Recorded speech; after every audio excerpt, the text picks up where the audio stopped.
This is about how the municipality of Shelburne is making some of its biggest financial decisions. And I want to raise an alarm. Big financial decisions are being made whimsically. No cost-benefit analysis. No plan. And when there is data behind a decision, it's often too weak to mean anything. This isn't a one-off. It's happened more than once. And every time it happens, it's residents, not the people who signed off, who end up paying. Before you think I'm just here to complain, let me be precise about what I mean by whimsical. A decision is whimsical when it skips the basics any responsible spender would do first. A cost-benefit analysis before committing money. A defined plan for what's being bought, before it's bought. Deliverables and checkpoints, a point where the decision gets revisited before more money goes out. And, when public input is used to justify a decision, that input has to actually mean something statistically. A decision missing these isn't just debatable. It's unaccountable. Let's start with Harts Point. The municipality spent $1.4 million to purchase this property.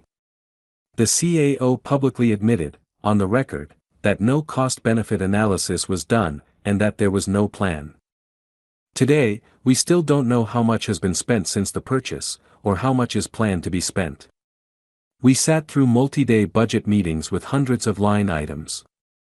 Not one of them was for Harts Point. Then there's Highway 103. The municipality bought 2 properties there for $141,500, with no defined purpose.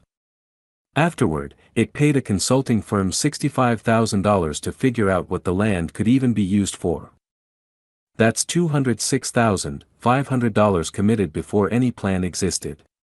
Money was spent to answer a question that should have been answered before the money was spent. And then there's how the municipality gathers public input. At least 3 consultations have been used to justify major decisions. Every one had low turnout. And every one was self-selected, people who opted in, not a representative sample of residents. Any statistician will tell you a small, self-selected sample can't be treated as reflecting what residents actually want. But that's exactly how this data keeps getting used. 3 examples. Same failure, every time. Harts Point, $1.4 million spent, no analysis, no plan. Highway 103, $141,500 spent, then $65,000 more just to learn its purpose.